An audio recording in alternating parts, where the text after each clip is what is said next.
I'm here today with Pat and Stu from State of Mind. They've just released a brand new album called Eat the Rich. What I want to know, guys, is how on earth are you guys in the country at the same time long enough to actually write or make an album?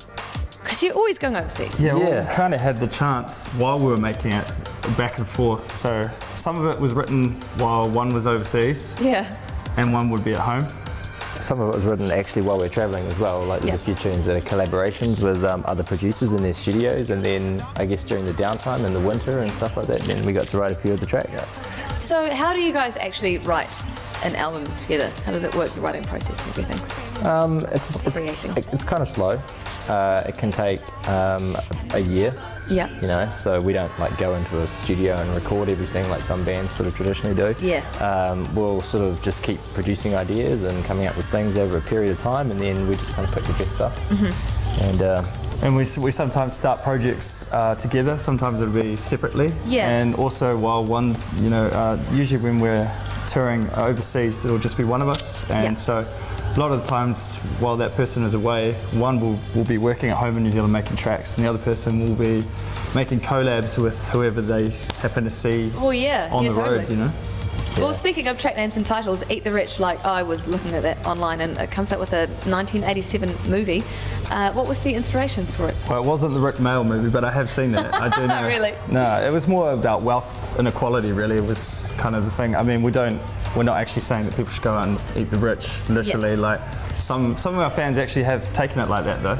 There's been a couple of angry, like, why do you want to eat rich? People kind of... There's been a few Americans as well that have, like, you know, obviously they have their quite strong, like, right-wing, left-wing thing. And capitalism is the future! Yeah, a few people have, like, thrown down, like, the gauntlet to us on Facebook because of the album title.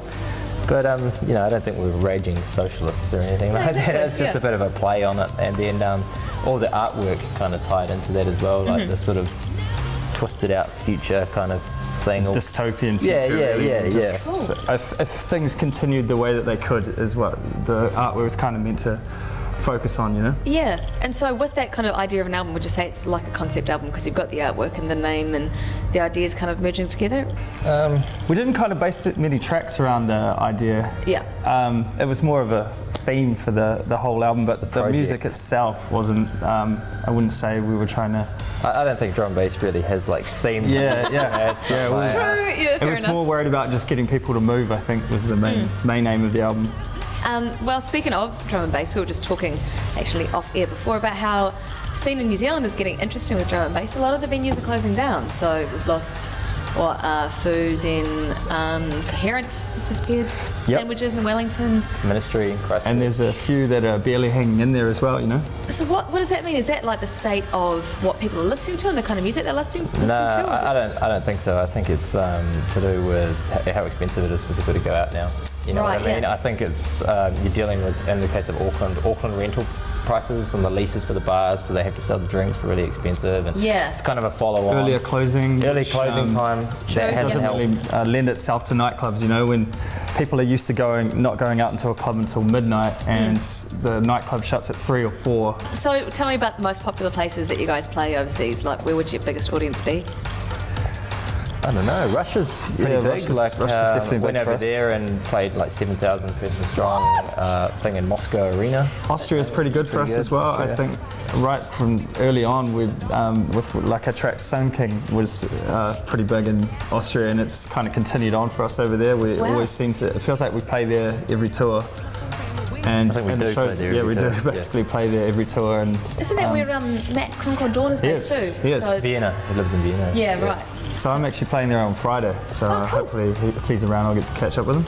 So for people that want to check out Eat the Rich, it's available digitally, online, all usual digital spots? All the CDs in the usual places. Doing really well, I might add, eh? So nice work. Yeah, it started really well. All the digital sales for it have been awesome. So I mean that had a little bit of a head start on when the digital came out. So I guess when the physical copies came out. So I guess we'll see.